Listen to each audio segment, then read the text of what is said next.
নমস্কাৰ, মই লাকি আপোনালোক সকলোকে মোৰ লাকিজ কিটচেনলৈ স্বাগতম জনাইছোঁ। আজি মই বনাবলৈ লৈছোঁ পনীৰ পৰঠা। আহকচোন বনাবলৈ আৰম্ভ কৰোঁ। পনীৰ পৰঠা বনাবৰ বাবে মই লৈছোঁ 3 কাপ আটা লৈছোঁ। আপোনালোকে আটাৰ সলনি ময়দাও ল'ব পাৰে। আৰু লৈছোঁ পনীৰ 200 গ্ৰাম, মিহিকৈ কাটি লোৱা ধনিয়া পাত, পিচি লোৱা কেঁচা জলকীয়া 3টা, আদা নহৰুৰ পেষ্ট অকণমান, এচামুচ গৰম মছলা, এচামুচ জলকীয়া পাউডাৰ, চাট মছলা, ৰিফাইন অইল আৰু লৈছোঁ নিমখ। পৰঠা বনাবৰ বাবে প্ৰথমে মই আটাৰ ডোটো বনাই ল'ম। আটাৰ ডোটো বনাবৰ বাবে মই ইয়াতে অকণমান নিমখ আৰু ৰিফাইন তেল মিলাই দিছোঁ আৰু এইখিনি সানি লৈছোঁ। এই আটাৰ বা ময়দাৰ ডোটো বনোৱাৰ সময়ত এটা কথা মনত ৰাখিব লাগে, ডোটো বেছি ঢিলা বা টান হ'ব নালাগে। এতিয়া এই আটাৰ ডোটো বনোৱা হৈ গৈছে। ইয়াতে মই অকণমান ৰিফাইন তেল ঢালি এইটো 15 মিনিট সময় ৰেষ্ট হ'বৰ বাবে ৰাখি দিছোঁ। এতিয়া গোটেই মছলাখিনি দি মই এই পনীৰখিনি সানি ল'ম। আদা নহৰু পেষ্ট, চাট মছলা, এচামুচ গৰম মছলা, জলকীয়া পাউডাৰ, পিচি লোৱা জলকীয়াখিনি এড কৰিছোঁ, কাটি লোৱা ধনিয়া পাত আৰু সোৱাদ অনুযায়ী নিমখ মিলাই দিছোঁ। এতিয়া এই গোটেইখিনি মই ভালদৰে সানি ল'ম। পনীৰখিনি হাতাখনে সানিবৰ বাবে অলপ অসুবিধা হোৱাৰ বাবে মই হাতেৰে এনেদৰে সানি ল'লোঁ। গোটেইখিনি এয়া সনা হৈ গৈছে। এতিয়া মই পৰঠা বনাবলৈ আৰম্ভ কৰিছোঁ।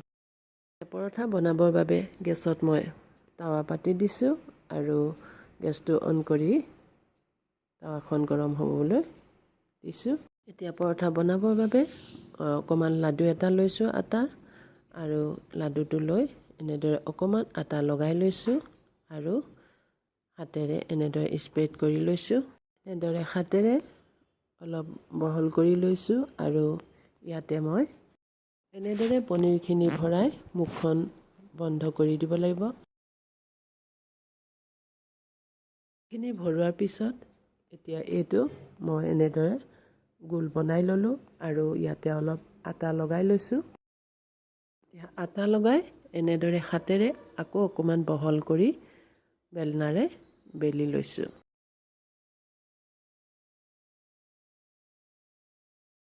এনেদৰে পৰঠাখন মই বেলি ল'লোঁ আৰু এইফালে মই টাৱাত অকণমান ৰিফাইন অইল দি দিছোঁ।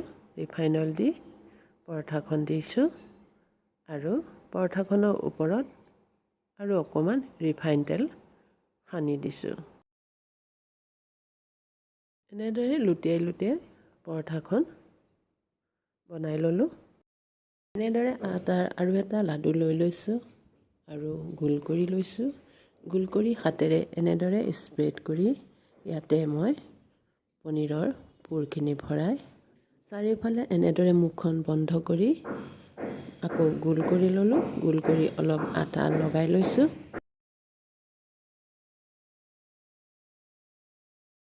এইটো প্ৰচেছতে মই কেইখনো বনাই লৈছোঁ। এনেদৰে বনাই আপোনালোকে ঘৰতে ব্ৰেকফাষ্টত খাব পাৰে আৰু নহ'বা ল'ৰা ছোৱালীক স্কুলৰ টিফিনত বনাই দিব পাৰে। এতিয়া বাৰু স্কুল অমিক্ৰণৰ বাবে বন্ধ হৈ আছে। যেতিয়া স্কুল খুলিব এনেদৰে টিফিনত পনীৰ পৰঠা বনাই দিবচোন, ল'ৰা ছোৱালীয়ে বহুত ভাল পাব। আজি ভিডিঅ'টো চাই কেনে পালে? যদি ভাল পালে লাইক, শ্বেয়াৰ আৰু কমেণ্ট কৰিবলৈ নাপাহৰিব। আৰু মোৰ চেনেলটো যিসকল নতুন ভিউৱাৰ্ছে প্ৰথমবাৰ চাইছে তেখেতসকলক এটা অনুৰোধ, মোৰ চেনেলটো ছাবস্ক্ৰাইব কৰি দিব। ধন্যবাদ। শুভৰাত্ৰি।